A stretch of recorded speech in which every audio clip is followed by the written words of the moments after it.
अन्नदाता के लिए सीएम शिवराज का एक और ऐलान, दागदार और पतला गेहूं भी समर्थन मूल्य पर खरीदने के आदेश। वीडियो कॉन्फ्रेंसिंग पर अफसरों से हुए मुखातिब। 2 अप्रैल को नीमच का दौरा करेंगी कांग्रेस अध्यक्ष सोनिया गांधी, ओला प्रभावित किसानों से करेंगी मुलाकात। उज्जैन में पहला सीएनजी फिलिंग स्टेशन शुरू, सीएम शिवराज और केंद्रीय पेट्रोलियम मंत्री धर्मेंद्र प्रधान ने किया उद्घाटन। भारी हंगामे के बीच बिलासपुर नगर निगम में घाटे का बजट पेश, संपत्ति हाट बाजार कर में मामूली बढ़ोतरी। महापौर ने कहा, खराब माली हालत के लिए कांग्रेस जिम्मेवार। ग्वालियर के माधव कॉलेज में छात्रों के 2 गुट के बीच खूनी संघर्ष, लाठी डंडों से किया हमला, 4 छात्र घायल। जगदलपुर जेल में कैदी पर जानलेवा हमला, नशा का विरोध करने पर 3 कैदियों ने लोहे की बाल्टी से किया सिर पर वार। छतरपुर में आपसी रंजिश में 2 गुटों के बीच में गोलीबारी, हमले में 4 लोग घायल, एक की हालत गंभीर। इंदौर में जल संकट पर सरकार को हाई कोर्ट का नोटिस, कहा निगम के पास जरूरत से ज्यादा पानी फिर भी क्यों एक दिन छोड़कर होती है सप्लाई। हादसों के नाम रहा सोमवार, रायपुर से बिहार जा रही बस खाई में गिरी, 12 की मौत। सागर में ट्रैक्टर ट्राली पलटी, 5 श्रद्धालुओं की मौत। सतना में भी सड़क हादसा, 2 मरे। और राजधानी भोपाल में गुंडों के हौसले बुलंद, बीजेपी दफ्तर के सामने महिला के साथ लूटपाट, मोपेड को धक्का मारकर गिराया।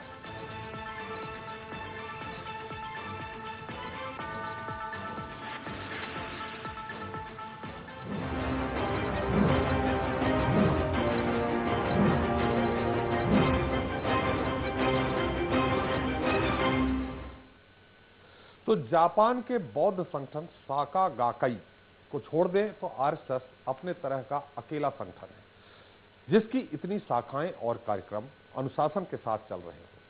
लेकिन मौजूदा दौर में जब यूथ सोशल मीडिया में ज्यादा मसरूफ रहता है, विचार फेसबुक, ट्विटर और व्हाट्सएप के जरिए साझा किए जाते हों, देशभक्ति क्रिकेट में जीत हार या फिर 15 अगस्त 26 जनवरी तक सीमित हो गई हो, ऐसे में युवाओं को साथ जोड़ना आरएसएस के लिए बड़ी चुनौती होगी। स्कूल कॉलेजों में संघ शाखाएं तो खोल सकता है, लेकिन इससे कितने युवा जुड़ेंगे और उनकी विचारधारा कितने बदलेगी, कह पाना मुश्किल है।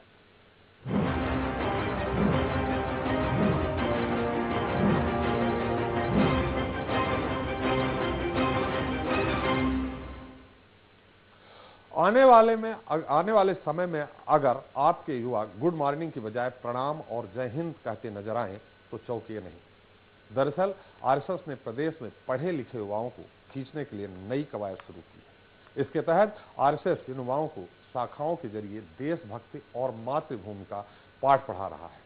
संघ इसके लिए अपने कार्यकर्ताओं को गांव-गांव भेजकर अपना दायरा भी बढ़ा रहा है।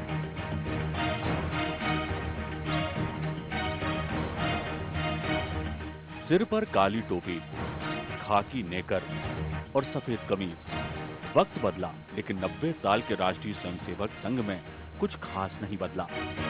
देश में चल रही 51,000 से ज्यादा शाखाएं ज्यादातर लोगों के लिए राष्ट्रीय स्वयंसेवक संघ या आरएसएस से पहले परिचय का जरिया होती हैं। इसके अपने नियम और कायदे हैं और इसमें शामिल होने वालों की अपनी सोच। बदले हालात में शाखा के जरिए संघ को मजबूत करने की कवायद की जा रही है। लिहाजा मध्य प्रदेश में संघ ने युवाओं को लक्ष्य बनाया है। इन दिनों संघ का नमस्ते सदा वत्सले मातृभूमि का पाठ पढ़ाया जा रहा है। संघ इसके लिए अलग से कॉलेज प्रमुख, प्रचारक और पूर्णकालिक भी बना रहा है। संघ के प्रमुख पदाधिकारियों की माने तो संघ के पुराने कार्यकर्ता और स्वयंसेवक जितने भी बन गए हैं या जितने भी हैं, वे शाखाओं में आए या नहीं, इससे कोई फर्क नहीं पड़ता है। लेकिन संघ से अब युवा पीढ़ी जुड़ रही है।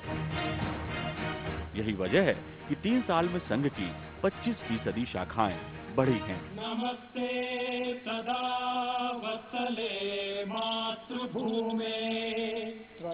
नए शिक्षण सत्र के साथ ही युवाओं को नमस्ते सदा वत्सले मातृभूमि का पाठ संघ की शाखाओं के जरिए पढ़ाया जाएगा।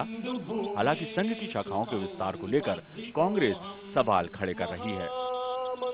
देखिए, स्कूल और कॉलेज में जिस तरीके से इन्होंने आरएसएस की शाखाएं चला रखी हैं, इसको तत्काल बंद करना चाहिए और ये नियमों के विपरीत है।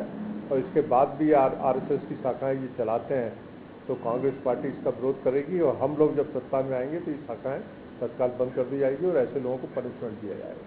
महामंगले पुण्य भूमे। वहीं बीजेपी अपनी मातृ संस्था के बढ़ते दायरे को जायज ठहरा रही है। नहीं, देखिए, कहीं भी शाखा लगाने का जो उपक्रम संघ के द्वारा होता है वो वहाँ के सब लोगों के सहमति से, संस्थान की सहमति से होता है और शासकीय जगह पे कहीं भी शाखाएं नहीं लगाई जाती। मध्य प्रदेश में संघ युवाओं को फोकस कर रहा है तो पड़ोसी राज्य छत्तीसगढ़ में सरकार ने कर्मचारियों को संघ की शाखाओं में जाने की छूट देकर संघ की राह आसान कर दी है। मध्य प्रदेश में पहले से ही सरकार ने कर्मचारियों को सहूलियत दी हुई है। छत्तीसगढ़ में सामान्य प्रशासन विभाग के 23 फरवरी 2015 को जारी आदेश को हथियार बनाकर कांग्रेस ने सरकार को आड़े हाथों लिया तो लोकतंत्र के मंदिर में सत्ता पक्ष के विधायकों ने भगवान राम के जयकारे लगाकर फैसले का समर्थन किया। राष्ट्रवादी और सांस्कृतिक संगठन का दंभ भरने वाला संघ भले ही खुद को सियासत से कोसों दूर बताए, भले ही बीजेपी संघ से रिश्ते ना कबूले, लेकिन आखिरी फरमान नागपुर के ही माने जाते हैं। ऐसे में मध्य प्रदेश से लेकर छत्तीसगढ़ तक बीजेपी सरकारों के फैसले संघ के लिए मुफीद ही रहे हैं। लिहाजा कांग्रेस का विरोध भी चौंकाने वाला नहीं है, क्योंकि संघ का सिपाही भी एक वोटर ही होता है। रायपुर से आशीष तिवारी के साथ भोपाल से एक्सप्रेस रिपोर्टर सुधीर दंडोतिया। तो जब राजनीतिक सोच में उलझ जाए शिक्षा के मंदिर, सरकारी कर्मचारियों का हो सियासी इस्तेमाल, जब आरोप की राजनीति गरमाए तो सवाल उठते। शिक्षा के मंदिरों में संघ की शाखाएं लगना कितना सही? स्कूल कॉलेजों में शाखाओं से क्या बदलेगी युवाओं की विचारधारा? सरकारी कर्मचारियों का शाखा में जाना क्या जायज है? कांग्रेस का संघ की शाखाओं पर सवाल कितना सही? तो इस मसले पर बात करने के लिए हमारे साथ स्टूडियो में मौजूद हैं कांग्रेस के प्रवक्ता भूपेंद्र गुप्ता जी। गुप्ता जी, आपका बहुत बहुत स्वागत है। विशेष टिप्पणी के मौजूद हैं वरिष्ठ पत्रकार के अग्निहोत्री जी और रायपुर स्टूडियो से मौजूद हैं वरिष्ठ पत्रकार रमेश नैयर जी। इनके अलावा हमारे साथ संघ के विचारक अनिल सौमित्र जी भी हैं। सौमित्र जी, आपका भी बहुत बहुत स्वागत है। पहला सवाल हमारा नैयर जी आपसे ही है। आप मध्य प्रदेश के भी बारे में जानते हैं, छत्तीसगढ़ के भी बारे में जानते हैं। जो भी सरकार निर्णय इस तरह से ले रही है, सरकारी कर्मचारी अधिकारियों को शाखा में जाने की अनुमति दे रही है, दूसरी तरफ कॉलेज और स्कूलों में शाखा लगाने की अनुमति दी जा रही है, इसको आप किस रूप में देखते हैं नैयर जी?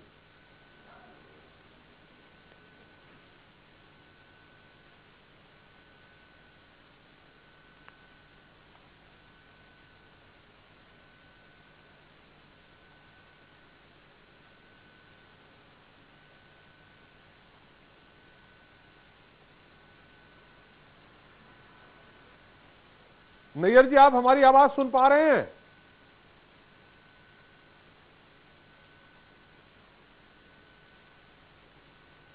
लगता है नैयर जी से मेरा संपर्क नहीं हो पा रहा है कुछ तकनीकी खामियों के कारण। सौमित्र जी, आप हमारे साथ हैं। जो अभी सरकार, इसके पहले भी संगठन चल रहा था, वर्षों पुराना, इससे बड़ा संगठन अगर एकाध को छोड़ दे तो इससे बड़ा संगठन नहीं है। फिर क्या जरूरत पड़ गई कि स्कूल कॉलेजों में भी शाखाएं लगाने की अनुमति आपकी सरकार है, संघ की सरकार है, तो देने की? नहीं, पहली बात तो ये कि कोई भी सरकार संघ की होती नहीं है, वो देश की या प्रदेश की सरकार होती है और निर्वाचित सरकार होती है। इसके नाते वो पूरे प्रदेश की जनता की सरकार होती है। जहाँ तक वैचारिक रूप से जुड़े होने का सवाल है तो सरकार के या संगठन के कुछ लोग राष्ट्रीय स्वयंसेवक संघ से जुड़े हो सकते हैं। और जहाँ तक स्कूल के परिसर में या कहीं भी शाखा लगाने की बात है तो शाखा अगर सही काम के लिए है और उससे अगर व्यक्ति निर्माण होता है, अच्छे नागरिक का निर्माण होता है, अच्छे व्यक्ति का निर्माण होता है, तो निश्चित तौर पर सरकारी परिसर में या कहीं भी शाखा लगाने की अनुमति या उसकी स्वीकृति होना ही चाहिए, क्योंकि वो समाज और देश की ज़रूरत है। ज़रूरत इस नाते है कि जो प्रशिक्षण की और जो शिक्षण की जो अपने यहाँ परंपरा है वो परिवार से होता है, वो विद्यालय से होता है, या जो इस तरह के संगठनों के द्वारा जो प्रयास होते हैं उसके माध्यम से होता है। और राष्ट्रीय स्वयंसेवक संघ की भूमिका इस मामले में, क्योंकि वो लगातार ये कहता रहा है कि हमारा काम शाखा से व्यक्ति निर्माण का है और व्यक्ति निर्माण के माध्यम से हम एक राष्ट्र निर्माण की प्रक्रिया को पूरा करते हैं। तो सौमित्र जी, अगर कांग्रेस ये कहे कि हमारा कांग्रेस का सेवा दल अपना कैंप लगाना चाहे स्कूल कॉलेजों में, तो क्या अनुमति मिलनी चाहिए? होना चाहिए। अगर सेवा दल अच्छा काम करता है, अच्छे नागरिकों के निर्माण में अगर सेवा दल की भूमिका होती है तो निश्चित तौर पर होना चाहिए। और आप महाविद्यालयों में अखिल भारतीय विद्यार्थी परिषद की अगर शाखाएं हैं तो NSUI की भी शाखाएं हैं। विद्यार्थी के क्षेत्र में कांग्रेस पार्टी या भारतीय जनता पार्टी या राष्ट्रीय स्वयंसेवक संघ पहले से भी काम कर रहा है। भूपेन्द्र जी, सौमित्र जी ने अपना विचार दिया कि होना चाहिए। उन्होंने ये भी कहा कि सेवा दल के भी अगर कैंप लगते हैं तो उन्हें कोई आपत्ति नहीं है। अब आपकी क्या प्रतिक्रिया है? देखिए, ये तो एक विरोधाभास के भीतर जीते हुए जो एक राजनीतिक विचारधारा है, उसका पहला उदाहरण तो मैं यही दूं कि अभी आपने जो है भारतीय जनता पार्टी के अध्यक्ष का इंटरव्यू अभी दिखाया। वो ये कह रहे हैं कि जो है कि बेताल ठोककर कि किसी भी जो है स्कूल में ऐसी कोई शाखा नहीं लगाई जाती है और किसी भी शासकीय स्थान का हम उपयोग नहीं करते हैं। और दूसरी तरफ संघ के जो प्रमुख हैं सौमित्र जी, वे स्वयं कह रहे हैं कि इसमें कोई हर्ज नहीं है। ये दो विरोधाभासों के बीच में राजनीति को कंफ्यूज करने का निरंतर प्रयास पिछले 90 साल से हो रहा है। किसी भी संगठन के माध्यम से व्यक्ति का निर्माण होता है, चरित्र का निर्माण होता है, राष्ट्रभक्ति पैदा की जाती है, इसमें कोई आपत्ति का विषय नहीं है। विषय ये है कि आपने पैदा क्या किया, आपने डिलीवर क्या किया देश को। आज जो देश के अंदर परिस्थितियों का निर्माण हुआ है उस परिस्थितियों में आज ऐसी क्या आवश्यकता और अपरिहार्यता है कि एक संगठन 90 साल के बावजूद भी इतना आत्मविश्वास अर्जित नहीं कर पाया कि वो जनता को सीधे फेस करे।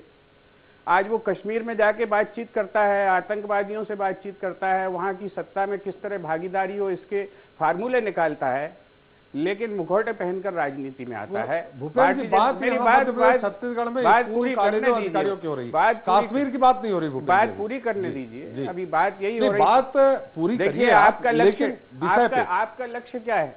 अगर आपका लक्ष्य व्यक्ति निर्माण है, राष्ट्र निर्माण है, तो इसी संगठन से निकलने वाले लोग व्यापम जैसे मामलों में क्यों फंसे हुए हैं? इसी संगठन से निकले हुए लोग जो है कारूलाल सोनी जैसे लोग क्यों निकल रहे हैं? ये भी हमें विचार करना पड़ेगा कि हम डिलीवरी क्या कर रहे हैं। अगर हम 90 वर्ष के बावजूद भी हम चरित्र निर्माण की मूल संस्था नहीं बन पाए हैं और हम स्वयं भटक रहे हैं कि हम कभी राजनीति करने लगते हैं, कभी व्यक्ति निर्माण की बातें करने लगते हैं। आज भारतीय जनता पार्टी के ब्लॉक स्तर तक पर संगठन का संघ का कब्जा क्यों है? इनका सारा जो है ये नियंत्रण में जो है वो जो इनका सेक्रेटरी होता है, पूरी पार्टी उसके नियंत्रण में क्यों है? खुलकर आइए सामने, देश की जनता के साथ साझा कीजिए अपने विचार, और आपके विचार उचित हैं, देश समर्थन करेगा उसका। एक सवाल हमारा यहाँ है, अगर कॉलेज के स्कूल प्रांगण में अगर नाम दे दिया गया, चलिए ठीक है शाखा, अगर वहां कोई एक्टिविटीज होती है, कोई क्रीड़ाएं होती हैं, तो उसमें क्या आपत्ति है? वो ये नहीं कह रहे हैं कि स्कूल कॉलेज का हर सदस्य उसमें जाना अनिवार्य, वो ये कह रहे हैं कि उस प्रांगण में शाखा लगाया जा सकता है। शाखा में आप भी जानते होंगे उसमें छोटे मोटे खेल कूद होते हैं, पीटी होती है, व्यायाम होता है, तो इसमें आपत्ति क्या है कांग्रेस? मैं आपसे कह रहा हूं कि ये तो नंद कुमार चौहान जी को जवाब देना चाहिए कि वो इस बात को छुपाना क्यों चाहते हैं जी। अगर ये बात सही है, अगर उनके न्यायोचित है, तो वो क्यों ऑन कैमरा कह रहे हैं कि साहब ऐसा कहीं नहीं होता है? ये तो बात जो है आपके मन के अंदर ही विरोधाभास है, आपके अंदर ही एक कोई अपराध बोध है जिससे आप इस तरह का खंडन करते हैं। आप खुल के कहिए ना कि हम करते हैं और करेंगे, जनता को डिसाइड करने दीजिए। आज जो है ये परिस्थितियां देश के अंदर हैं कि आप मुखौटे लगाकर छुपकर राजनीति कितने दिन करेंगे? 90 साल में इसको स्वीकार नहीं किया है देश ने, आगे भी नहीं करेगा। आप खुलकर आइए, आपकी जो भी विचारधारा है, अच्छी या बुरी है, उस पर डिबेट होने दीजिए, और देश को उसमें स्वीकार्य होगी तो देश स्वीकार करेगा, स्वीकार नहीं होगी तो खारिज कर देगा। स्वीकार की जहां बात है 90 साल में, तो आप भी जानते हैं इस समय केंद्र में अकेले भारतीय जनता पार्टी अपने दम पे सरकार में है, तीसरी बार मध्य प्रदेश में है, तीसरी बार छत्तीसगढ़ में, तो कुछ तो स्वीकार। संघ का संस्थापक, संघ का प्रचारक देश का प्रधानमंत्री है और खुलेआम स्वीकार किया गया, पूरे देश ने स्वीकार किया, इसमें कोई बात नहीं। जी जी। जी सुमित्र जी, हम अग्निहोत्री जी आपका विचार जानना चाहेंगे। आपने दोनों को सुना, लेकिन हम उसके पहले रमेश नैयर जी हमारे साथ जुड़ गए हैं। हम नैयर जी से पूछते हैं, नैयर जी, जो भी अभी छत्तीसगढ़ में आदेश हुआ है कि अधिकारी कर्मचारी संघ की शाखा में जा सकता है, मध्य प्रदेश में उससे एक कदम आगे ये आदेश हुआ है कि अब स्कूल कॉलेजों में संघ की शाखाएं लगाई जा सकती हैं। इन सबको आप किस रूप में लेते हैं? देखिए, जा सकता है और जाना चाहिए, दो में फर्क होता है। ये आदेश नहीं है कि अब तक उनके जाने पर जो किसी भी प्रकार की अघोषित या घोषित पाबंदियां थी, उन्होंने कहा नहीं जा सकते हैं। और ये अगर अपने आप को सांस्कृतिक संगठन के रूप में कहता है, मैं व्यक्तिगत पहले स्पष्ट कर दूं कि मैं ना कभी संघ का स्वयंसेवक रहा न स्वयंसेवक हूं, परंतु मैंने उन एक पत्रकार के नाते उनको नजदीक से देखा है। उनकी 3-4 चीजें मुझे बहुत प्रभावित करती रही हैं। एक तो उनके यहाँ जातिवाद नहीं है, दूसरा उनमें जब कभी भी, देखिए मेरा बचपन का अनुभव है 48-47 में जब पाकिस्तान से उजड़ करके हमारा परिवार आया, मैं उसमें 7.5-8 वर्ष का था, तो सबसे पहले सरकार से भी पहले संघ के स्वयंसेवक, उन दोनों में संघ में सिख स्वयंसेवक भी हुआ करते थे, केसरिया पगड़ी बांधा करते थे। उन लोगों ने हमको शिविरों में से निकाल करके हमारे जो रिश्तेदारों का पता बताया था उनके यहाँ पहुंचाने में त्वरित कार्य किया।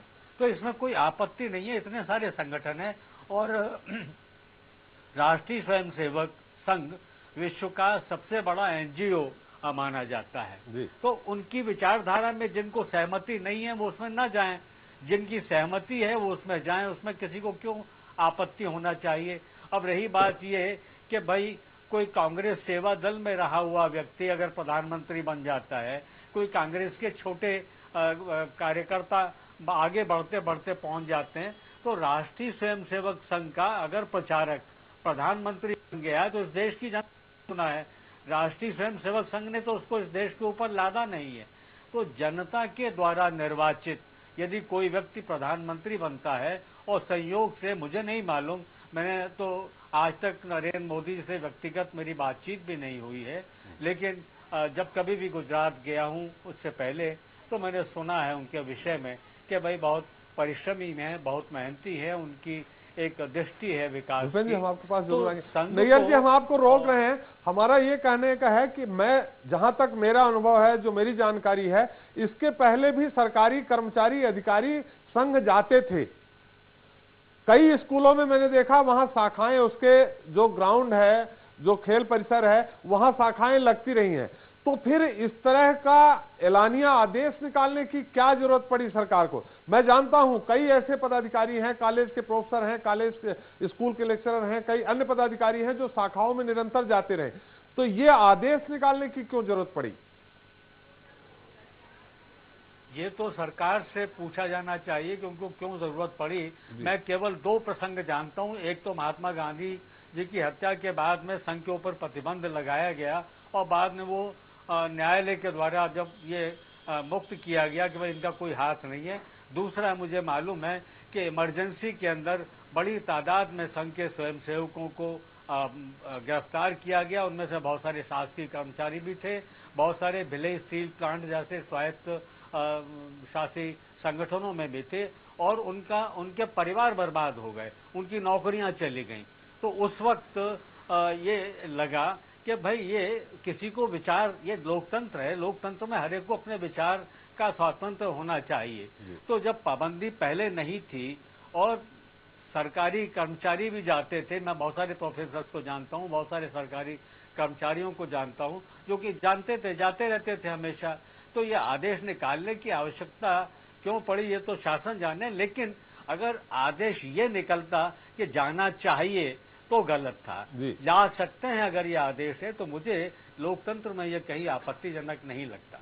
बिल्कुल नैयर जी। अग्निहोत्री जी, आपने नैयर जी को भी सुना, उन्होंने स्पष्ट रूप से, वरिष्ठ पत्रकार, उन्होंने सारी चीजें बताई कि इसमें कोई आपत्ति नहीं होनी चाहिए। भूपेंद्र जी, हम आपके पास जरूर आएंगे, आप इसमें कुछ बोलना चाह रहे हैं, लेकिन अग्निहोत्री जी आपकी हम टिप्पणी इसमें जानना चाहते हैं। त्रिपाठी, जहाँ तक मैं समझता हूँ, मैंने आरएसएस को जितना देखा समझा है, वैसे शाखाओं में एक तो खेल कूद की बातें होती हैं, खेल कूद कराए जाते हैं और कुछ गीत वीत गाए जाते हैं, साथ में राष्ट्र भावना, देश प्रेम की बातें की जाती हैं, तो शाखा में ऐसी कोई चीज़ समझ में नहीं आती कि कुछ ऐसा गलत हो रहा हो, कोई ऐसा एजेंडा हो जो युवाओं को दिग्भ्रमित करने वाली कोई बात हो। लेकिन जहाँ तक संगठन का सवाल है, चाहे वो राजनीतिक संगठन हो, सांस्कृतिक संगठन हो या सामाजिक संगठन हो, विस्तार करना तो उनका एक मूल उद्देश्य होता है। और यदि आरएसएस अपना विस्तार करना चाहता है और युवाओं में अपनी पैठ बनाना चाहता है, तो लेकिन ये जिस तरह से पुराने जो तरीके इनके हैं, उन तरीकों को त्रिपाठी जी मुझे लगता है कुछ बदलना पड़ेगा, क्योंकि अब ज़माना जो है वो साइबर का है, और साइबर के ज़माने में आप यदि ट्विटर, फेसबुक, व्हाट्सएप और सारी चीज़ों के जरिए यदि आप कनेक्ट नहीं रहेंगे, केवल लाठी चलाकर या कबड्डी खेल करके यदि आप एक युवाओं को जोड़ना चाहेंगे, तो मुझे लगता है इनको कुछ एक्टिविटीज़ ऐसी भी करनी चाहिए ताकि जो आज का युवा है, जो वर्तमान युवा है, जो आधुनिक है, जो सारी चीज़ें से जुड़ा हुआ है आधुनिक गैजेट से, तो उनको ऐसा कुछ भी करना पड़ेगा, मुझे ऐसा लगता है। लेकिन जहाँ तक इस प्रकार के आदेश का सवाल है, तो मैंने भी देखा है कि किसी भी शासकीय जमीन का के परिसर का उपयोग इस तरह की शाखाएं या किसी ऐसी एक्टिविटीज़ को चलाने के लिए अनुमति लेना बहुत ज़रूरी होता है, जिला प्रशासन की या उस सरकारी स्कूल के प्राचार्य की या वो उनके ग्राउंड को उपयोग करने के लिए। तो ऐसे बिना अनुमति के तो मुझे लगता है कि कोई भी संघ की शाखाएं वहाँ पे स्थापित नहीं की जा सकती। और ये जो आदेश हुआ है, यदि आदेश है और नैयर जी बता रहे हैं, वाकई यदि उनमें ये छूट है कि आप जाना चाहो तो जाओ और न जाना चाहो तो न जाओ, तो उसमें मुझे लगता है कोई आपत्ति नहीं होना चाहिए। नहीं, तो ये जैसा आपने कहा कि अनुमति लेना, अब तो सरकार खैर आदेश निकाल रही तो अनुमति की भी जरूरत नहीं। भूपेंद्र जी, आप अपनी कुछ नैयर जी जब बोल रहे थे उसमें आप कुछ टिप्पणी करना चाह रहे थे, उसके बाद हम सौमित्र जी से जरूर जानेंगे कि जब ऑलरेडी कई कॉलेज और स्कूलों के प्रांगणों में शाखाएं लगती रही हैं, सौमित्र जी जानते हैं, जो अधिकारी कर्मचारी संघ में जाना चाहता है पहले भी जाता रहा है, यहां तक कि मैं जानता हूं कांग्रेस की लंबे समय तक सरकार रही तो भी जिनको जाना था वो जाते रहे। फिर ये आदेश निकालने की क्या जरूरत पड़ी, हम समझ रहे। लेकिन भूपेंद्र जी आप कुछ कहना चाह रहे थे नैयर जी। देखिए, नैयर जी जो प्रसंग सुना रहे थे आजादी के आंदोलन के दौरान का, जी, उसी प्रसंग में मैं उनसे निवेदन करना चाहूंगा, वो बहुत वरिष्ठ पत्रकार हैं जी, कि वो जो है निष्पक्ष है, निष्पक्षता उसके बारे में जो है वो स्वयं बताएंगे जी। और वो जो है लाल कृष्ण आडवाणी की जीवनी जरूर पढ़ें जी, और उस जीवनी में देखें कि लाल कृष्ण आडवाणी जी उस दौरान जब भारत आए, वो आज़ादी के बाद सीधे नहीं आए यहाँ पर, वो सितंबर में यहाँ पर भारत में पहुंचे 1947 में। और यहाँ पर वो जो है कराची के एक बम कांड में कोई रामलाल जी एक संघ के कार्यकर्ता थे, उनको ये सूचना देने यहाँ पर ब्रिटिश एयरवेज के प्लेन से आए थे कि आप जो है अब कराची वापस मत जाना, आप उस कांड में गिरफ्तार हो जाएंगे, उस स्कूल में बम फोड़ा गया था। ये जो बात है, ये बात अब जब सारी बातें हम करते हैं तो केवल अच्छी अच्छी बातें नहीं करना चाहिए। हम जब समग्रता में विचार करेंगे किसी संगठन की कार्यविधि पर, तब हम जाकर उसके बारे में कोई एक निर्णायक धारणा बना सकते हैं। दूसरी बात मैं ये कहता हूँ कि आपकी विचारधारा बहुत महान हो सकती है, इसमें कोई डिबेट हो सकता है, इसमें कोई हमें आपत्ति नहीं है। हर तरह के सोच हर तरह दुनिया में उपलब्ध हैं और हर तरह की सोच को अपनी एक स्वायत्तता होनी चाहिए। लेकिन मैं ये कहना चाहता हूं कि इसके लिए राज्य के पोषण की आवश्यकता क्या है, राज्य के समर्थन की आवश्यकता क्या है। और अगर हम राज्य के समर्थन से आरोपित करते हैं तो निश्चय रूप से उस बहुतांश आबादी जो इस विचार से सहमत नहीं है, उनके ऊपर ये ज्यादती है, एक तरह का आरोपण है और इसलिए इसका विरोध होना चाहिए। नैयर जी वही बोल रहे हैं, जिसकी इच्छा हो जा सकता है, जिसकी इच्छा हो नहीं जा सकता। लेकिन हम आपको हमारे साथ एक मंदसौर से दर्शक हैं। नैयर जी, क्या शासन ऐसा आदेश निकाल सकती है कि भूपेंद्र जी एक मिनट, हमारे साथ दर्शक हैं मंदसौर से, सोमल दास जी। सोमल दास जी सवाल करें।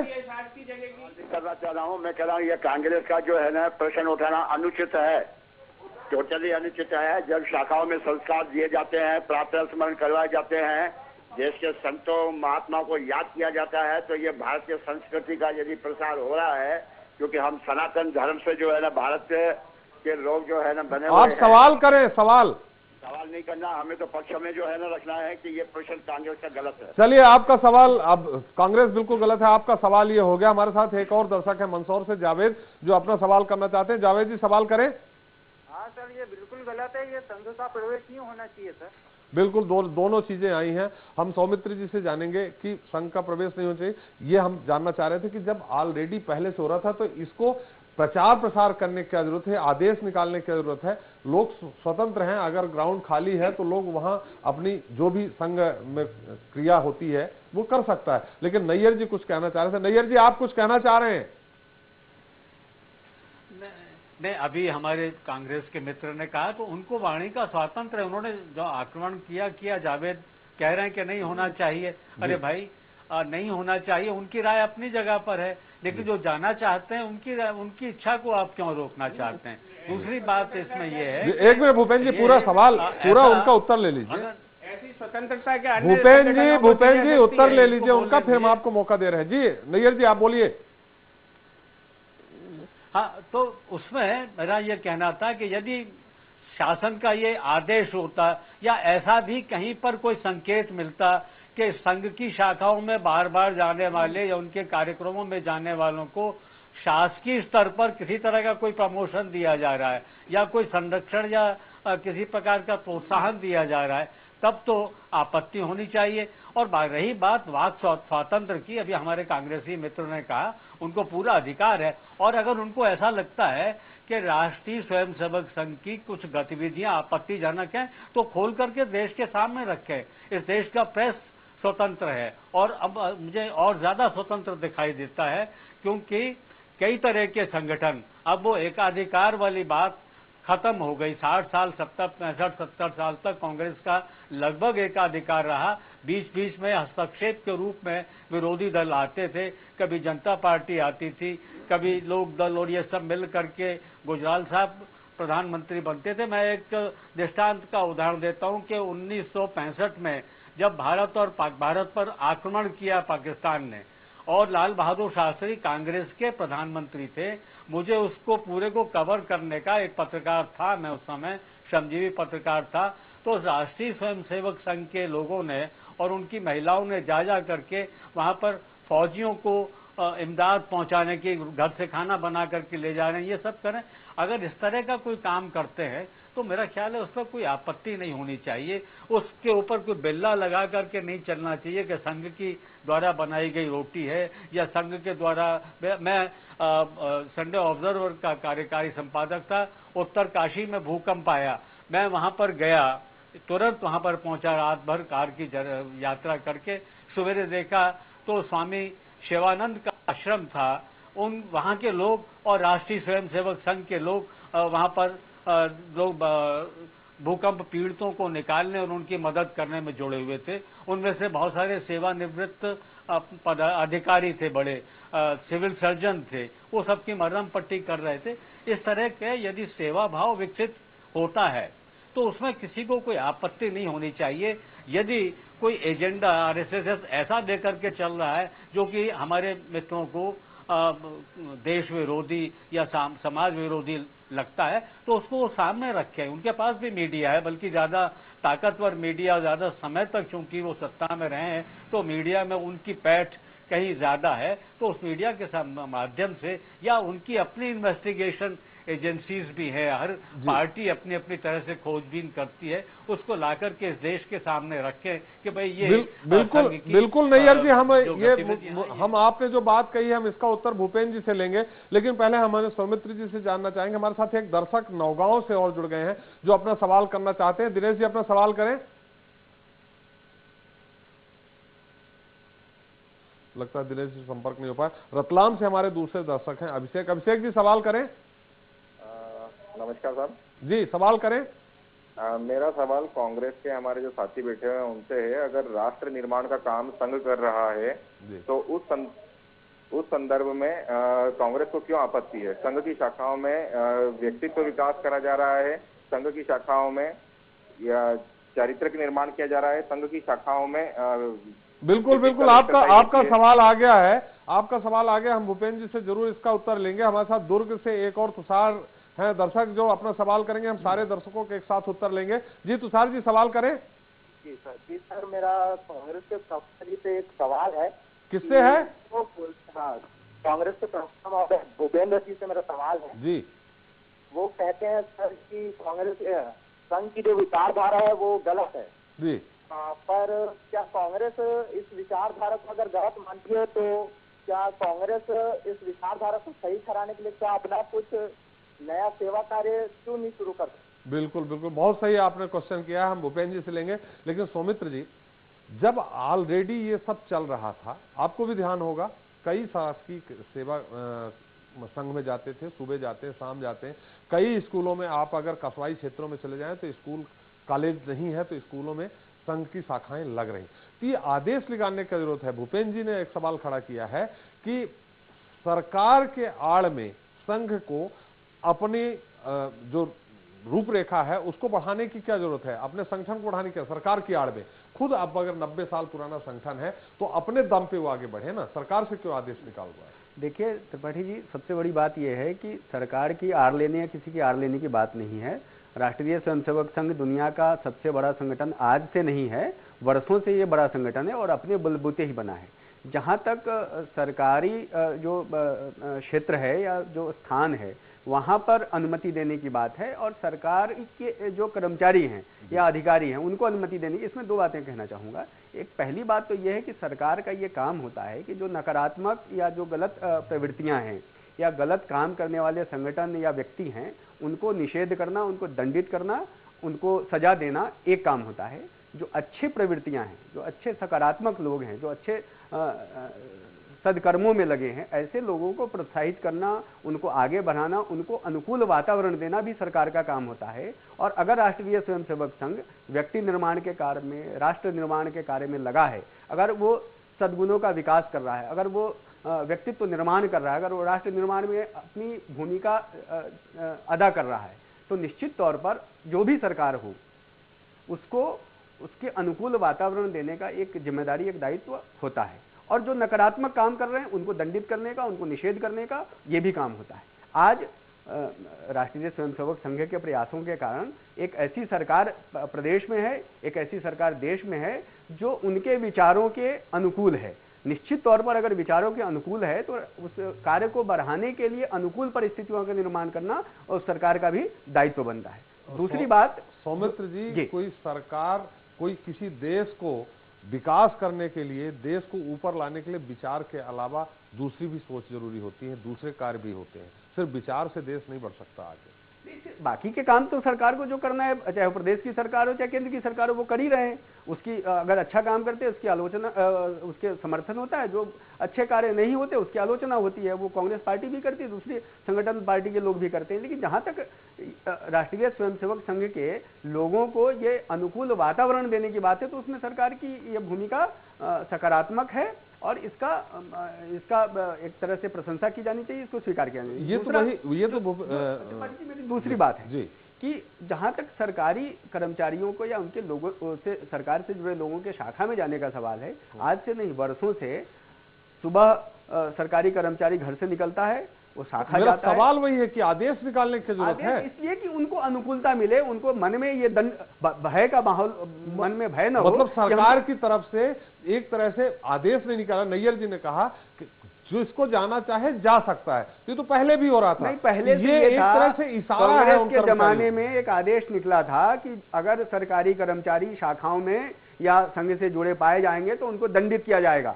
ये कांग्रेस के जमाने में आदेश निकला था और खोज के ऐसे लोग दंडित और प्रताड़ित किए गए।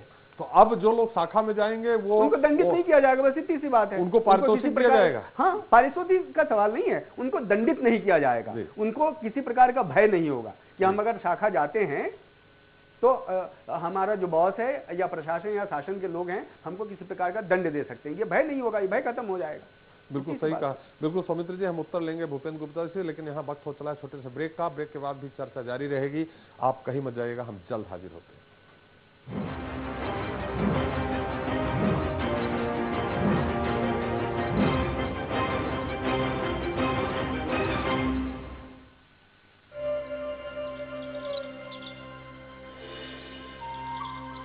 सरगुजा और बस्तर, ये छत्तीसगढ़ के वो दो इलाके हैं जो अपनी समृद्ध आदिवासी संस्कृति और परंपरा के लिए पूरी दुनिया में जाने जाते हैं।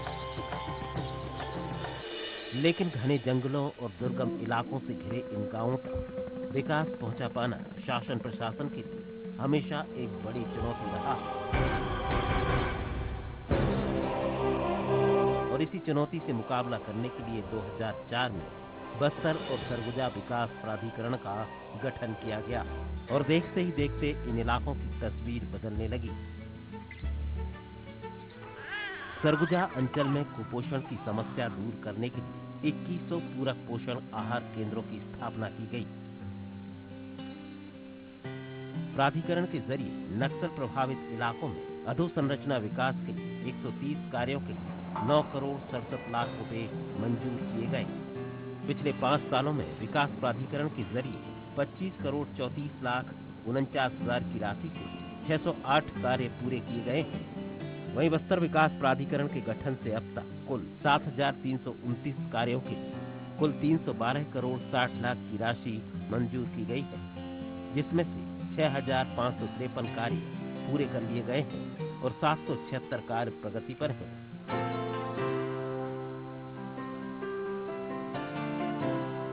सरगुजा और बस्तर विकास प्राधिकरण की सफलता को देखते हुए 2006 में इनके क्षेत्र का दायरा भी बढ़ाया गया।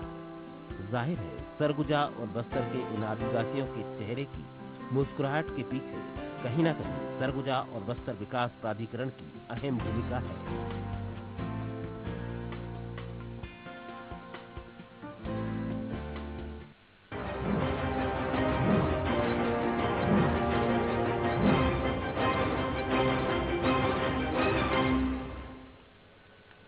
ब्रेक के बाद आपका एक बार फिर स्वागत है। चर्चा हो रही है संघ पर सवाल को लेकर के। सवाल ये है कि क्या स्कूलों में, कॉलेजों के जो प्रांगण है वहां शाखाएं लगाने की अनुमति होनी चाहिए। सरकारी कर्मचारी अधिकारियों को संघ की शाखाओं में शरीक होने की अनुमति देनी चाहिए। इस पर अभी चर्चा हो रही थी। हम भूपेंद्र गुप्ता से उत्तर लेना चाह रहे थे। अभी हमारे सौमित्र जी ने कहा, नैयर जी ने कहा, हम उन दोनों का उत्तर भूपेंद्र गुप्ता जी से लेंगे। लेकिन हमारे साथ एक दर्शक है मिथिलेश, जो अपना सवाल करना चाह रहे हैं कोरबा से। मिथिलेश जी अपना सवाल करें। ये भाजपा सरकार आते ही क्या शिक्षा व्यवस्था इतनी लचर हो गया है कि इसमें संघ की अध्यक्षता की जरूरत पड़ रही है? जी आपका सवाल फिर से दोहराएं। ये भाजपा सरकार आते ही, मोदी सरकार आते ही क्या शिक्षा व्यवस्था इतनी लचर हो गई है कि इसमें संघ की अध्यक्षता की जरूरत पड़ रहा है?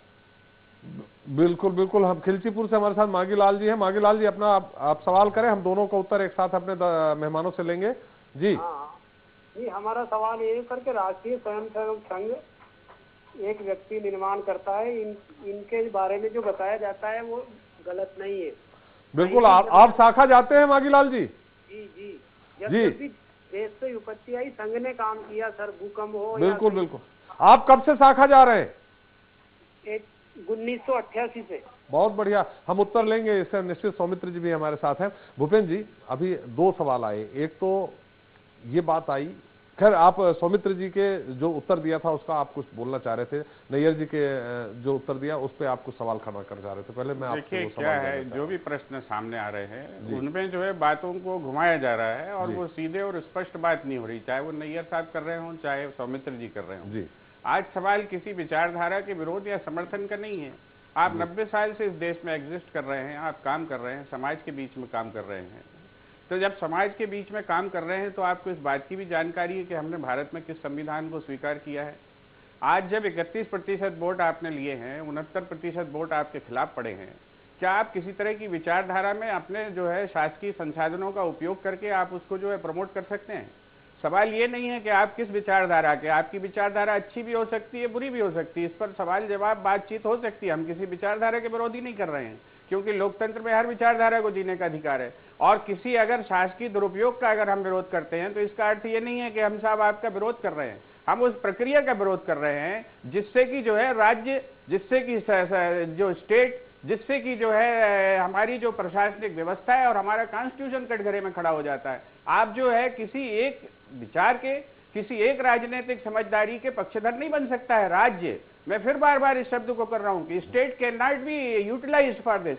आप जब शासकीय सब टैक्स देते हैं, मैं भी टैक्स देता हूं और मैं नहीं जाता हूं शाखा में, और बहुत सारे लोग हैं वो भी टैक्स देते हैं इस देश में। उन संसाधनों का दुरुपयोग जो है किसी एक विचार को प्रोपोगेट करने के लिए अगर किया जाता है, उस संसाधन कौन से भूपेंद्र जी, संसाधन कौन से? क्या आप कह रहे हैं शासकीय प्रांगणों का उपयोग हो रहा है, ये संसाधन नहीं है क्या?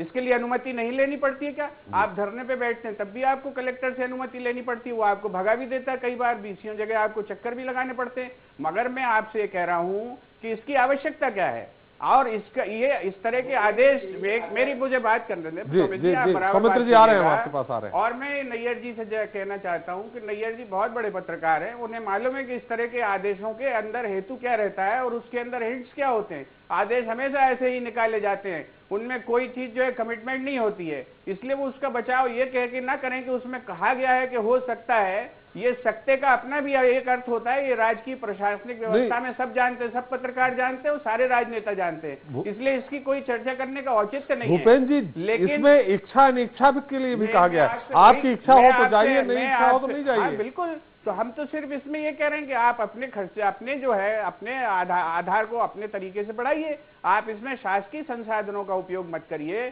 शासन के ऊपर उसका बोझा मत डालिए, शासन का उपयोग करके अपने समर्थन या आधार मत बढ़ाइए, आप अपनी स्वायत्त हैं, आप इसको आप बढ़ाइए, अपनी विचारधारा के आधार पर बढ़ाइए, लोगों के बीच जाकर बढ़ाइए, इसमें किसको आपत्ति, आप कर ही रहे हैं और देश में स्वतंत्रता पूर्वक ये किया जा रहा है। लेकिन जब भी आप शासकीय संसाधनों का दुरुपयोग करते हैं, शासकीय संसाधन एक विचारधारा के जो है कैद नहीं है, वो जो है सारे देश के संसाधन है और उस पर किसी का एकाधिकार नहीं हो सकता है। इस विचार को समझना पड़ेगा। आज की स्थिति में जो भी प्रांगण है वो सरकारी है। जी जी, गुप्ता जी कह रहे हैं जी कि अधिकारी कर्मचारी को जब ये लगेगा कि सरकार अनुकूल है, यदि हम शाखा जा रहे हैं तो इससे सरकार खुश होगी, तो वो ज्यादा संख्या में जाना शुरू करेगा। मुझे ऐसा लगता है बिटवीन द लाइंस ये भी हो सकता है। जी जी, भूपेंद्र जी से हमारा सवाल था। भूपेंद्र जी, आज की स्थिति में कोई भी प्रांगण जो भी होगा वो सरकार का ही होगा, माने शासन का ही होगा, सरकारी जमीन होगी, तो फिर वो शाखा लगाएं तो लगाएं कहां?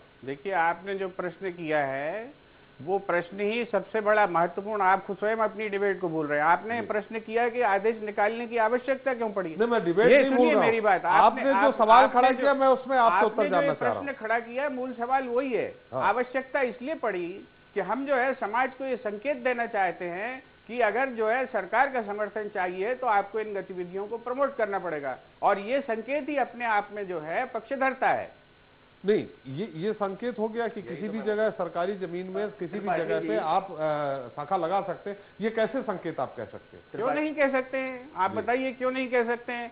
आपके अपने आप ये आदेश निकालने की आवश्यकता का अर्थ ही इतना है। आप जो 2500 लोग जो है सड़क पे बहुत से कार्यक्रम कर लेते हैं तंबू तान के, तो वो उनको कोई ऑब्जेक्शन करने थोड़ी जाता। संघ जो है 90 साल से कांग्रेस के शासन में भी 50 जगह शाखाएं लगा रहा है। कोई कांग्रेस के लोग वहां छापा मारने थोड़ी जाते थे, न शासन जाता था तब भी लगाते थे वो। कांग्रेस ने कभी इस बात के लिए उनको जो है विरोध नहीं किया। लेकिन जो शासकीय संसाधन है, जो सरकारी संसाधन है, जिन पर देश के हर नागरिक का अधिकार है, उसके जो है दुरुपयोग या उसके उपयोग या उसके समर्थन का कांग्रेस ने कोई प्रयोग नहीं किया। थोड़ा सा रोकेंगे, हमारे साथ एक रायपुर से दर्शक है शिवा, जो अपना सवाल करना चाहते हैं। शिवा जी सवाल करें, लगता है उनसे हमारा संपर्क कट गया। सौमित्र जी आप कुछ कहना चाह रहे थे? हम भूपेंद्र जी को याद होगा, जहाँ तक सरकारी संसाधनों की बात है, देश के पूर्व प्रधानमंत्री, जिस गठबंधन सरकार थी कांग्रेस की, और उसके प्रधानमंत्री मनमोहन सिंह जी होते थे, उन्होंने खुलेआम ये कहा कि देश की संसाधनों पर सबसे पहला अधिकार अल्पसंख्यकों का है। अल्पसंख्यकों का कहने से मतलब उनका मुसलमानों से था। उस पर किसी कांग्रेस के व्यक्ति ने कोई सवाल खड़े नहीं किए थे। और जहां तक संसाधनों का सवाल है, राष्ट्रीय स्वयंसेवक संघ ने कभी भी ये अर्जी नहीं दी है, चाहे तो प्रदेश की सरकार हो चाहे केंद्र की सरकार हो, कि हमको आपके संसाधनों का उपयोग करना है या हमको आपका संसाधन चाहिए। न तो सरकार ने इस तरह का, इस आशय का, इस तरह का कोई आदेश निकाला है। जहां तक शाखा लगने का सवाल है, शाखा कोई धरना प्रदर्शन जैसी एडहॉक किस्म की चीज नहीं है। वो नियमित लगती है, बहुत ही व्यवस्थित लगती है, और उसके लिए निर्धारित समय होता है, निर्धारित स्थान होता है, ताकि वहां पर लोग नियमित रूप से आ सकें और जो भी शाखा के कार्यक्रम गतिविधियां वो कर सकें। जहां तक विद्यालयों का सवाल है, ये जो आदेश है या जो संकेत हुआ है, वो इसलिए नहीं है कि वो कोई विद्यालयीन कार्यक्रम या शिक्षण का जो कार्यक्रम होता है विद्यालय का, या कोई भी सार्वजनिक या सरकारी विभाग या स्थान का, उसके अंतर्गत होगा। ये वो आदेश नहीं है। आदेश ये है कि अगर कोई सार्वजनिक उद्यान है, सार्वजनिक पार्क है, विद्यालय का स्थान है, जहाँ पर छुट्टी के समय सायंकाल में या सुबह में प्रातः काल में स्थान उपलब्ध है, तो वैसे सार्वजनिक स्थानों का एक अच्छे कार्य के लिए उपयोग होगा। सौमित्र जी, भूपेंद्र जी का सवाल यही है कि जब आप कर रहे थे, तो फिर ये आदेश निकालने की जरूरत। आदेश अगर आपकी सरकार है तो आदेश निकाल करके एक तरह से आपने संकेत दिया है आम लोगों को सरकार में अपना दखल बनाने के लिए। आप शाखा में जाइए, सरकार के नजदीक होंगे, ये भूपेंद्र जी का सवाल। शाखा में जाइए तो सरकार के लोग क्यों वंचित रहें? अगर अच्छा कोई काम हो रहा है, सद्गुणों का विकास हो रहा है, व्यक्तित्व निर्माण विकास हो रहा है, उसकी राष्ट्र के निर्माण की प्रक्रिया से कोई जुड़ रहा है, तो सरकार में जो जुड़े लोग हैं, सरकार के जो लोग हैं, वो क्यों वंचित रहें? सवाल तो ये भी है। उनको भी अनुकूलता होनी चाहिए, उनको भी इस तरह का प्रश्रय होना चाहिए कि अच्छे काम से जुड़िए। सिर्फ गलत काम से जुड़ने के लिए, भ्रष्टाचार करने के लिए आप उनको प्रोत्साहित करेंगे? बिल्कुल बिल्कुल भूपेंद्र जी, हम आपके पास आएंगे, लेकिन हम नैयर जी भी कुछ कहना चाह रहे हैं। नैयर जी, हम आपसे सवाल करेंगे, लेकिन हमारे साथ एक और दर्शक है कटनी से, विक्की। विक्की जी, अपना सवाल करें। जी सर, मैं इसमें कहना चाह रहा हूँ, मैं कटनी से बोल रहा था, झुरी गांव से, मोहल्ले से। जी, में पानी की बहुत समस्या है, इसमें से महात्मा सरकार की क्या राय है? क्या आप अपना पहले टीवी का वॉल्यूम धीमा कर दीजिए तो आपका सवाल हम सही ढंग से सुन सके। जी सर, मैं टीवी से दूर हो चुका हूँ। मैं ये कहना चाहता हूँ कि जो पानी की समस्या है, पानी की समस्या सही हो सकती है या ना हो पाएगी, इसमें है कुछ राय भाजपा सरकार की? ये आपका सवाल इस मुद्दे से नहीं जुड़ा है। नैयर जी, आप भूपेंद्र जी ने कुछ सवाल खड़े किए हैं। उनका ये कहना है कि इस तरह के आदेश निकालने से एक तरह सरकार उन कर्मचारियों अधिकारियों को संकेत दे रही है कि जो शाखा में जाएंगे तो हो सकता है उनका अपना कुछ स्वार्थ पूरा हो सके, ये वो सरकार के नजदीक हो। ऐसे ही उन्होंने सवाल खड़े किए हैं भूपेंद्र जी ने। मुझे तो इस आदेश के बारे में कुछ बहुत मतलब गंभीरता से जानकारी नहीं। मैं तो केवल इतना जानता हूं कि यदि सरकार किसी भी प्रकार का कोई भी एक छुपा हुआ एजेंडा लेकर के चल रही है, इसको लेकर के, तो इस देश में स्वतंत्र न्यायपालिका है, इस देश में स्वतंत्र प्रेस है, इस देश में बहुत हद तक स्वतंत्र इन्वेस्टिगेटिव एजेंसीज हैं। अगर ऐसी कोई बात हो तो भूपेश जी उनके सामने में ध्यान में लाएं। ये लोकतंत्र में 60 वर्षों तक कांग्रेस का शासन रहा, वो अपनी बात कहते रहे। 5 वर्ष के लिए अगर यदि सरकार चुनी गई है, यदि ये प्रोत्साहित करती है कुछ संगठनों को, मैं नहीं जानता ये इस आदेश में प्रोत्साहित किया जा रहा है या नहीं किया जा रहा है। केवल ये आदेश मैंने सुना है कि वो जा सकते हैं। अब जा सकते हैं तो भाई उसमें क्या आपत्ति होनी चाहिए? और कोई कांग्रेस के लोग उसका विरोध कर सकते हैं, वो रोक सकते हैं अगर उनको लगता है कि किसी संघ की शाखा में या संघ के किसी कार्यक्रम में उनके विरोध में या राष्ट्र के विरोध में या सामाजिक सौमनस्य के विरोध में कोई बात कही जा रही है, तो वो उसको प्रेस के सामने रख सकते हैं। उसको लेकर के वो कानूनन भी उसके ऊपर मुकदमा दायर कर सकते हैं। तो कोई घबराने की बात नहीं है। देश 4 विदेशी आक्रमण झेल चुका है। ये देश बहुत सारी विपत्तियों से निकल चुका है। ये देश 2 साल की उस आपातकाल को भी पार कर गया है जिसमें जुबान बंदी थी, जिसमें कलम बंदी थी, जिसमें नसबंदी थी। आधी रात को भी लोगों को घर से उठा करके ले जाया जाता था। हमें मालूम है कि उन दोनों में हम लिख नहीं सकते थे खुल करके। तो जब वो निकल गया तो ये तो बहुत साधारण सी बात है। अगर मान लीजिए कोई उनका छुपा हुआ कोई एजेंडा है, मैं नहीं जानता कि सरकार का कोई छुपा हुआ एजेंडा होगा, इस आदेश से तो ऐसा नहीं लगता है। और इन्होंने ये कहा कि गोलमोल बातें कर रहे हैं, तो भाई हमने तो कोई गोलमोल बात नहीं की। हमने जो पहले कहा वो अभी भी कहते हैं।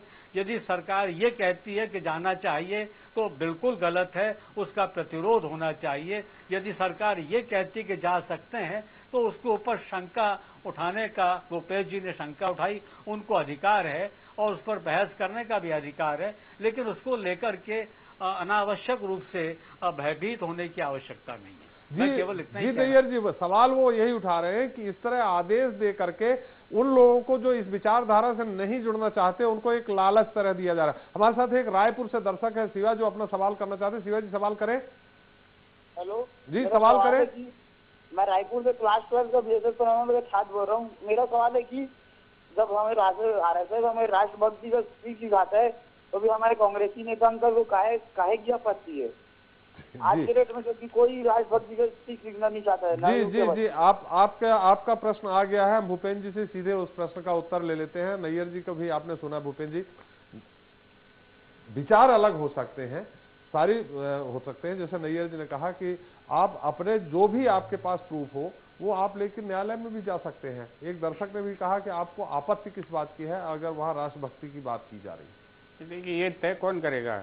और नैयर जी भी जो बात कर रहे हैं उन्होंने लंबा समय देखा है, वो स्वयं जानते हैं कि वो क्या बात कर रहे हैं। और आज न्यायालय में जाना और आज न्यायालय के सामने खड़े होने की परिस्थितियां क्या हैं, आज देश में क्या हो रहा है, ये चीज ऐसा नहीं है कि उनसे छुपी हुई है। आज सत्ता में आना और सत्ता की अनुकूलता का वातावरण के आधार पर जो है कुछ दूसरी गतिविधियां करना, इन सारी चीजों को पूरा विश्व समझता है, सारा देश समझता है। उसको आप किसी भी तरीके से कहें, लेकिन वो जो है उसके जो मूल तत्व हैं वो सामने आ ही जाते हैं। मैंने कहीं पर भी इस बात का विरोध नहीं किया है। ये जो सब अपने मन के अंदर जो गांठें हैं, ग्रंथियां हैं, उसकी बातचीत लोग कर रहे हैं। सवाल करने वाले भी वही गांठें अपनी सामने रख रहे हैं। मैंने तो ये कहा नहीं कि आपकी विचारधारा अच्छी है या बुरी है। मैं केवल इस बात की बात कर रहा हूं कि जो शासकीय संसाधन है, जो जनता के संसाधन हैं, उन संसाधनों का उपयोग किसी एक विचार को, किसी एक विचारधारा को पोषित करने के लिए नहीं किया जाना चाहिए। और ये एक सिद्धांत की बात है, और इस सिद्धांत को जो है आज इसकी पूरी देश में जातीय आधार पर भी नहीं होना चाहिए। बिल्कुल नहीं होना चाहिए। कौन है जो इस देश में जो है अति पिछड़ा और अति दलित की बातें कर रहा है? शर्म आनी चाहिए भाषण में और बातें करने में। जो है आज क्या बिहार के अंदर अति दलित की राजनीति कौन कर रहा है? ये क्या स्पष्ट नहीं है? इस देश के अंदर हर व्यक्ति हर चीज समझता है। झूठ को आप बार बार कितने भी तरीके से बोलें, उसके मूल तत्व देश के सामने आ जाते हैं और देश उन्हें बराबरी से समझता है। देश में कुछ भी छुपा हुआ नहीं है। संघ अगर अच्छा काम कर रहा है तो आप बिल्कुल करिए, आपको किसने रोका है? क्या 60 साल में जो है कहीं पर भोपाल में आप जाएं E2 में और जाकर देखें, क्या वहां पर कभी की शाखा पर कोई जो है दिक्कत हुई है क्या? कांग्रेस के शासनकाल में भी। लेकिन इस आदेश को निकालने का अभिप्राय क्या है, ये चीज स्पष्ट है। बिल्कुल और उस स्पष्टता को जो है हर आदमी को स्वीकारना पड़ेगा। उसे आप कितना ही ढांक ढपोल कर बात करें, लेकिन जो सत्य है वो सत्य है। एक सवाल हमारा है, आपने अभी कहा कि बिल्कुल जातीय आधार पर नहीं बांटना चाहिए। सौमित्र जी, मैं आ रहा हूं आपके पास। जातीय आधार पर भी नहीं होना चाहिए। बिहार का भी आपने उदाहरण दिया। आप सच्चे कांग्रेसी हैं, आप 20 साल से अपने सत्ता में भी देखी है और विपक्ष भी देखा है। आपको याद दिला दूं, दिग्विजय सिंह के शासनकाल में एक आदेश निकाला जाता है कि अब किसी भी जगह पे सिंचाई विभाग, पीडब्ल्यूडी विभाग, इन विभागों को लेकर के केवल दलितों को ही फील्ड पोस्टिंग दी जाएगी। ये आदेश आपको याद होगा, दिग्विजय सिंह के शासनकाल में निकाला गया। मैं आपको इस सरकार का ऐसा आदेश बता देता हूं। नहीं, हमारा उत्तर मुझे बात होने देंगे मेरी पूरी। आपके प्रश्न का उत्तर ही इसमें छिपा हुआ है। कोई भी शासन व्यवस्था में इस तरह के निर्णय आते हैं, वही सवाल है जो आज मैं बात कर रहा हूं, वही सवाल है। और इस शासन व्यवस्था में मैं आपको ऐसे सवाल बता देता हूं कि आज जो है कम से कम जो है 500 लोगों के साथ, वो केवल दलित हैं इसलिए उनको इस सरकार में प्रमोशन नहीं दिया गया। उनके सुनिए मेरी बात, उनके पक्ष में अदालतों ने निर्णय दिए। मेरी बात सुनिए, मेरी पूरी बात होने। ऐसे तो बहुत सारे, तो फिर वही बात है। आपका ये आदेश निकालना कि फील्ड पोस्टिंग यानी भ्रष्टाचार को बढ़ावा देना था। बिल्कुल नहीं है। आप चीजों को जो है एकदम स्पेशल, जिसको स्पेसिफिक करके जब आप बात करते हैं तो उससे ध्येय भी समझ में आता है। आप जो है एक जनरल शासन व्यवस्था जो चली है, आज ये बात जो हो रही है जनरल हो रही है, स्पेसिफाई करने की बात नहीं हो रही। बिल्कुल आप वो आदेश दिखाइए और उस पर हम बहस भी करेंगे आपसे, हमें कोई प्रॉब्लम नहीं। और उसने गलत कहा होगा तो इसी कैमरे पर मैं गलत भी कहूंगा। सामान्य प्रशासन मेरी बात सुनिए, मैं इसी कैमरे पर उसे गलत भी कहूंगा। लेकिन जो है उसको जो है किसी भी डिबेट को भटकाने के लिए ऐसी चीजों का उपयोग नहीं किया जाना चाहिए। अभी जिस विषय पर बातचीत हो रही है उस बातचीत पर आप कायम रहिए और उस बातचीत पर कायम। और ये इस पर भी आप कभी डिबेट कीजिए। कहा कि जातीय आधार सब पे नहीं, मैं आपने प्रश्न उठाया जातीय आधार पर नहीं होना चाहिए। हमने आपको ताजा उदाहरण दिया कि आज से 1 महीने पहले ही जो है अति दलित की अवधारणा किसने विकसित की है बिहार के अंदर? कौन लोग थे जिन्होंने तोड़फोड़ की और एक सरकार पलटने का षड्यंत्र किया? क्या ये देश से छुपा है? ये चीजें जो है आप कहते हैं कि आप जो है सीधे राजनीति में हिस्सा नहीं लेते हैं, फिर राम माधव किस हैसियत से जाते हैं कश्मीर में नेगोशिएशन करने के लिए? ये देश सवाल नहीं करेगा क्या? ये सवाल करना चाहिए। अगर आप राजनीति करना चाहते हैं, यू आर वेलकम। आप खुलकर आइए और सामने राजनीति करिए। आप छुपकर जो है राजनीति क्यों कर रहे हैं? आपसे ये किसी को आपत्ति नहीं है कि संघ राजनीति करे या नहीं करे, बराबर करे, खुलकर करे, स्पष्ट होकर करे, अपना चेहरा लेकर करे। आप जो है 100 मुखौटे तैयार करके और राजनीति पे काबिज होना चाहें, इस पर जो है देश को आपत्ति है और देश को आपत्ति होना चाहिए। बिल्कुल। सौमित्र जी, आप भी कुछ, हमारा समय समाप्त हो रहा है, हम आपकी अंतिम टिप्पणी जानना चाहेंगे। एक बात ये कहना चाहूंगा कि सरकार का जो ये निर्णय है उससे जो सरकार के लोग, जुड़े लोग, सरकारी कर्मचारी, अधिकारी राष्ट्रीय स्वयंसेवक संघ से जुड़ना चाहते हैं उसको सरकार ने भय मुक्त किया है। उनको किसी प्रकार का दंड, किसी प्रकार की प्रताड़ना नहीं होगी जो कांग्रेस के जमाने में होती रही है, उससे उसको मुक्त किया है। बिल्कुल बिल्कुल सौमित्र जी। अग्निहोत्री जी, हम आपसे भी उत्तर लेना चाहेंगे। भूपेंद्र जी ने कहा कि इस तरह का कोई आदेश निकला हो तो मैं उसको चुनौती दूंगा। आपको भी ध्यान हो इस तरह से दलितों की फील्ड पोस्टिंग होगी, क्या आपको ध्यान है इस तरह का कोई आदेश निकाला गया था सामान्य प्रशासन विभाग? जी हाँ, जी हाँ, सामान्य प्रशासन विभाग से इस प्रकार का एक सर्कुलर निकाला गया था जिसमें कहा गया था कि जितने भी वर्क्स डिपार्टमेंट हैं उसमें जो फील्ड पोस्टिंग है वो दलितों को ही दी जाएगी। और एक दलित एजेंडा लेकर के दिग्विजय सिंह जी चले थे, आपको याद होगा। लेकिन यहाँ बात राष्ट्रीय स्वयंसेवक संघ की हो रही है त्रिपाठी जी, और मैं ये कहना चाहूँगा, मैं इस बात से सहमत हूँ कि यदि वो कहते हैं कि हम सांस्कृतिक संगठन हैं, बहुत अच्छी बात है, आप सांस्कृतिक संगठन रहिए, लेकिन आप राजनीति में इस तरह कैसे दखल रखेंगे? जहाँ जहाँ आपके अनुकूल पार्टी की आपके अनुकूल सरकार है वहाँ आप अपना विस्तार करना चाहते हैं। यदि आपको विस्तार ही करना है तो ऐसी जगह कीजिए जहाँ आप अनुकूल परिस्थितियाँ नहीं हैं। दूसरी बात यह है कि आप संगठन महामंत्री क्यों भेजते हैं बीजेपी में? आप देखिए राम माधव वहाँ पर हैं, यहाँ पे अरविंद मेनन जी हैं, और भी स्टेट्स में जो है संगठन महामंत्री आरएसएस से ही जाता है। ये तो भूपेंद्र जी ने भी सवाल ही उठाया कि बिल्कुल राम माधव जी कश्मीर गए, यदि कोई तो लोग मांगेंगे तो उनको भी देंगे। तो यदि एक तो विचारधारा का सवाल है सौमित्र जी, वो नहीं मांगेंगे। दूसरा यह है कि इस तरह की जो यदि आप बातें करते हैं तो जनता के सामने आपका दूसरा चेहरा भी जाता है।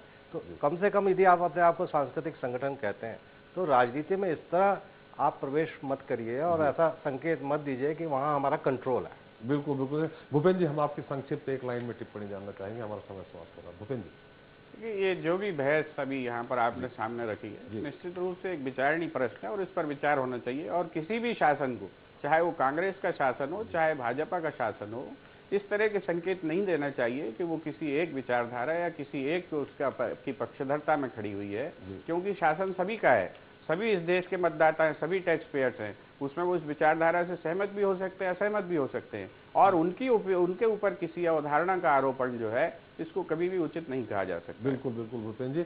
अब नैयर जी, हमारा समय समाप्त हो रहा है। हम आपसे संक्षेप में एक लाइन में टिप्पणी जानना चाहेंगे, सारी जो बहस हुई है उसके बारे में आपका विचार क्या है? मेरा विचार और मेरा अनुभव यह है कि इस देश की जनता सब जानती है और वक्त आने पर वो सही निर्णय करती है। हम जनता के ऊपर छोड़ दें और वो उसके विचार विमर्श के ऊपर, ठीक है, हम अपनी अपनी बात कहें, लेकिन ये इस देश की जनता बहुत चतुर है, इस देश की जनता बहुत सूझबूझ वाली है, इस देश की जनता पता नहीं लगने देती कि कब वो एक भूचाल खड़ा कर देती है। ये हमने इमरजेंसी के बाद में देखा, ये अभी हमने कांग्रेस का शासन जब एकदम से लदा वो देखा। दिल्ली में आप आई और कांग्रेस और भाजपा दोनों एक तरफ रह गए हाथ मलते हुए। तो इस देश की जनता पर भरोसा रखना चाहिए।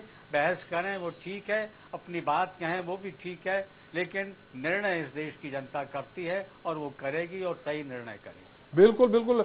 नैयर जी, आप हमारे साथ इस चर्चा में आपने भाग लिया, आपका भी बहुत बहुत धन्यवाद। सौमित्र जी, आपने भी अपने विचार रखे, बहुत बहुत धन्यवाद। भूपेंद्र जी, आपका भी बहुत बहुत धन्यवाद, आप इस चर्चा में शरीक हुए। अग्निहोत्री जी, आपका भी बहुत बहुत धन्यवाद। तो दोस्तों, आपने देखा कि मध्य प्रदेश और छत्तीसगढ़ सूबे की सत्ता पर भाजपा के काबिज होने के बाद आरएसएस ने तेजी से अपने पैर पसारे हैं, और ऐसा हो भी क्यों न। हर संगठन अपना विस्तार चाहता है और आरएसएस का मूल मंत्र ही संगठन को विस्तार देने का है। इन दोनों सूबों में जिस तेजी से संघ की शाखाओं का फैलाव हुआ है वह किसी तरह से अप्रत्याशित नहीं लगता है। राज्य विभाजन से पहले से मध्य प्रदेश आरएसएस का गढ़ रहा है। राजनीतिक रूप से पहले भारतीय जनसंघ और अब भारतीय जनता पार्टी का भी मध्य प्रदेश में दूसरे राज्यों की तुलना में ज्यादा प्रभाव रहा है। दरअसल दोनों राज्यों में सत्ता प्राप्ति के बाद लगातार पिछले सभी 3 कार्यकाल में भाजपा के स्वास्थ्य को 2 संक्रामक रोगों ने काफी हद तक परेशान करते रखा है। ये 2 रोग हैं भ्रष्टाचार और अनुशासनहीनता। संघ इसे लेकर बेहद परेशान है और भाजपा में भेजे अपने संगठन मंत्रियों के जरिए इस पर लगाम कसने का भी प्रयास करता है। लेकिन क्या सत्ता की कोठरी के दाग से ये संगठन महामंत्री अछूते रहे हैं? बहरहाल मध्य प्रदेश और छत्तीसगढ़ में आरएसएस जिस तरह से स्कूल कॉलेजों में अपनी शाखाओं में विस्तार कर जिस तरह के युवाओं में घुसपैठ के अपने एजेंडे को अंजाम दे रहा है वह कई सवाल भी पैदा करता है। फिर भी उम्मीद की जानी चाहिए कि राष्ट्रीयता और देशभक्ति को मजबूत करने की अपनी जिस खुली विचारधारा की आरएसएस बात करना चाहती है, ये विस्तार केवल उसे ही अंजाम तक पहुंचाने के लिए है और उसका कोई हिडन एजेंडा नहीं है। ऐसे मौके पर कहना होगा, क्या करूंगा मैं तेरे शीश महल में आकर, जितने तेरे आईने हैं उतने मेरे चेहरे नहीं। अब मुझे एसपी त्रिपाठी को दीजिए इजाजत, मैं फिर मिलूंगा किसी नए मुद्दे के साथ, फिर मुलाकात होगी। नमस्कार।